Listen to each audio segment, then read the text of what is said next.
Welcome back to Film Recaps. Today I will show you a thriller, mystery, and crime film from 2014 titled Gone Girl. Spoilers ahead. Watch out and take care. At the start of the movie, we see Nick stroking his wife, Amy's hair, and saying through a voiceover that he'd like to pick her brain apart to see what kind of secrets come spilling out. It's July 5th, 2012, Nick and Amy's 5th anniversary. He goes to the bar to meet his sister, Margot. He seems a little upset and talks about his wife. A flashback scene shows how Nick and Amy met in a restaurant and immediately fell for each other. Back at the bar, Nick and Margot talk about his anniversary gifts. He goes back home after receiving a call and notices that his wife is missing. He calls the police and Detective Rhonda Boney and Officer Jim Gilpin arrive on the scene. When they roam around the house to inspect, Detective Boney comes to know that his wife is the inspiration behind the famous book Amazing Amy, a book series written by her parents. Amy writes in her diary about the night Nick proposed to her for marriage and how they both were happy with each other. Nick goes to the police station for further investigation where Boney updates him about the case. She asks him about Amy's routine and her behavior, but Nick seems rather indifferent when answering questions, and the fact that he doesn't know if Amy has any close friends or her blood type seems odd. Nick stays at Margot's place while the police inspect his home. She is unhappy with how he is handling the situation. When the detectives reach Nick's place, a pregnant woman, Noelle, comes and tells them that she is Amy's best friend. Boney gets to know that Nick and Amy's bar, house, and credit cards are all in Amy's name. As they search their house, Boney finds an envelope marked as Clue 1. In the morning, Margot tells Nick to look upset because she thinks his calm demeanor will cause people to think that he is not worried about his wife. Nick attends a press conference with Amy's parents, Rand and Mary Beth, and they ask for the people's help to find Amy. After the press conference, Amy's father tells the police about Amy's two ex-boyfriends and says that one of them even assaulted her. Boney tells Nick about Clue 1. He says it's just one of Amy's treasure hunts. He solves the first clue, which leads them to his office. There, they find a pair of red panties and the second clue, which mentions something about a brown house. Boney asks Nick about the second clue, but Nick says he does not know. After that, Nick goes to his father's house because he knew what Amy mentioned in the second clue. He finds the third clue but hides it from the police. Amy writes about the time when they both lost their jobs due to the recession and it led to many fights between them. An event is organized for Amy. Desi, one of Amy's ex-boyfriends, also attends the functions. Nick gets suspicious of him and asks Boney to keep an eye on him. As Nick comes out of the hall, a woman takes a picture with him. Nick asks her to delete it, but she does not agree. Mary Beth is displeased with Nick's demeanor. Even TV channels point out his indifference throughout the entire situation. As Amy continued to write about her married life in her diary, it is shown that Nick and Amy moved to Missouri because Nick's mother got diagnosed with cancer. Amy feels disconnected from the entire situation because Nick does not include her in his decisions. Back at Margot's, Nick's girlfriend, Andy comes in and starts kissing him. He tells her to be quiet and makes sure not to mention their affair to anyone. They continue making out and have sex. After Nick's mother's death, Amy buys a bar for him, but she is not happy with him and thinks that he doesn't really care about her. Over time, Nick just uses Amy for sex. The police find out that Amy had bought a gun. She writes about it in her diary. She writes that Nick wants to get rid of her, but he cannot because she owns the bar and the house. She further writes about their deteriorating relationship and how she is afraid Nick might hurt her. In the morning, we see Nick and Andy wake up. He slowly walks her out of the apartment, but Margot sees her.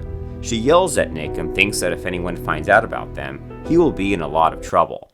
She turns on the TV where a presenter shows Nick's picture that the girl took with him earlier. She talks to Tanner Bolt, a defense attorney, and asks his opinion about the case, to which he defends Nick by saying that if he does not look depressed, it doesn't mean that he is the reason behind his wife's disappearance. Margot hears the conversation and advises Nick to hire Tanner as his lawyer. Boney and Gilpin also watch the same TV show. Gilpin thinks Nick is guilty, but Boney does not agree with him. As they talk about the case, they receive a luminal report, which suggests that a lot of blood was wiped from Nick and Amy's kitchen, further incriminating Nick. At night, Nick attends the vigil organized for Amy and explains that he is not behind Amy's disappearance and that he is cooperating with the police. He says he loves his wife. As he continues to talk, Noelle appears in the crowd and calls him an asshole, asking him if he knew that Amy was 6 months pregnant. Everyone is stunned to hear that she was pregnant. They all start to ask questions, but Nick leaves. At his home, Bonnie comes in and asks Nick if he knew about Amy's pregnancy, but he denies it and says they don't even know Noelle. Bonnie shows him pictures of Noelle and Amy together.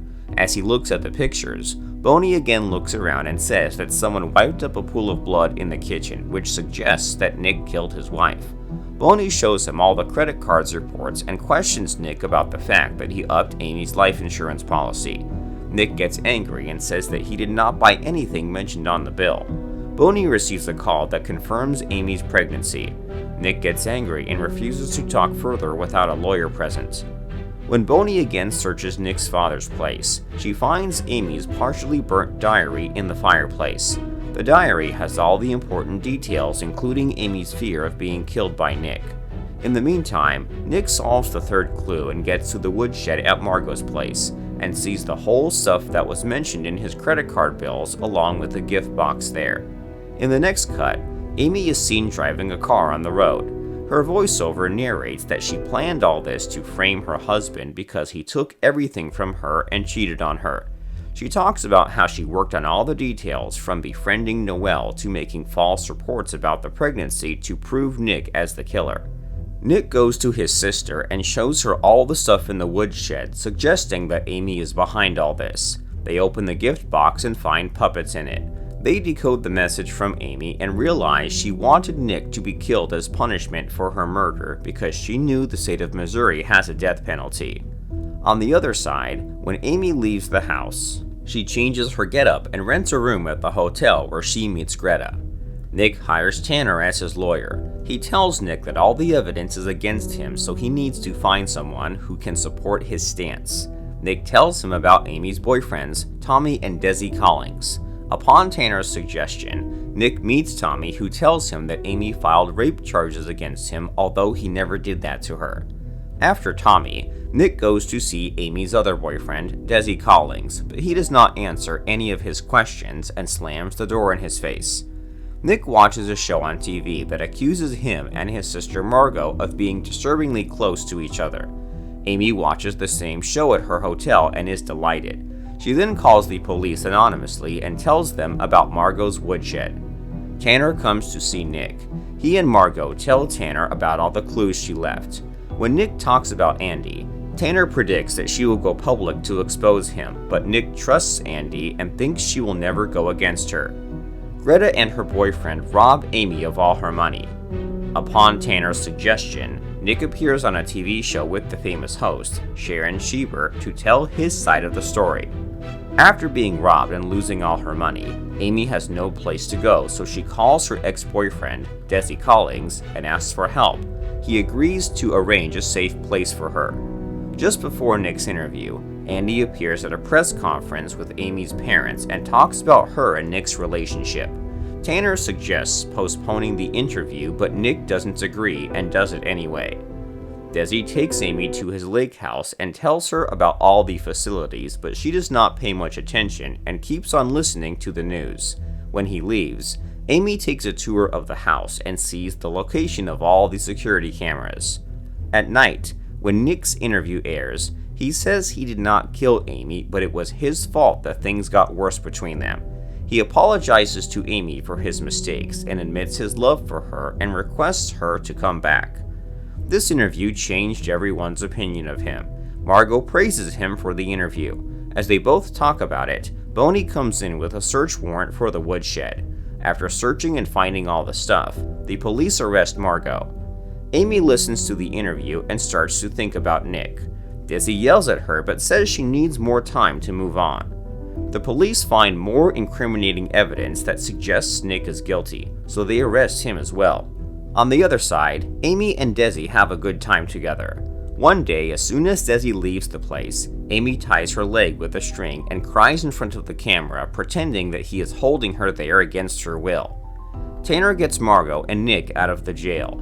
Amy again sets up the whole scene to look like Desi has raped her and she killed him in self-defense. When Nick wakes up in the morning, he hears a car outside and goes to see it. He sees Amy with blood all over her. The reporters recognize her and they all start taking pictures of her and Nick, but she faints in Nick's arms. Later on, the doctors examine her and confirm that she was being raped. Amy tells a fake story about how Desi Collins kidnapped and raped her. When Boney interrupts her and asks questions about the diary, Amy replies that although she and Nick have differences, they still love each other. Everyone praises her for her bravery. When they reach home, Nick asks Amy for the truth because he knows she was lying earlier. She agrees to tell him the truth but takes him to the shower with her to make sure he is not recording her. Nick says he would leave her for what she has done, but she replies that everyone will go against him for leaving his wounded wife who fought her way back to him. Nick is afraid of her. He cannot sleep at night as he thinks Amy would hurt him. In the morning, she prepares breakfast for him and pretends nothing ever happened. Nick, Margot, Tanner, and Boney discuss their next move. He asks Boney to do something, but she says there isn't enough evidence against Amy, so her hands are tied. Margot feels helpless for Nick as he says he wants to be with Amy because she is bearing his child. Nick and Amy make their next appearance in a public interview, where they reveal that they are going to be parents. The movie ends on a confusing note where, besides all the drama, Nick and Amy still live together, always wondering what the other is thinking. Let me know in the comments section who your favorite character was. Also, make sure to subscribe and turn on notifications so you can watch more videos like this. Thanks for watching.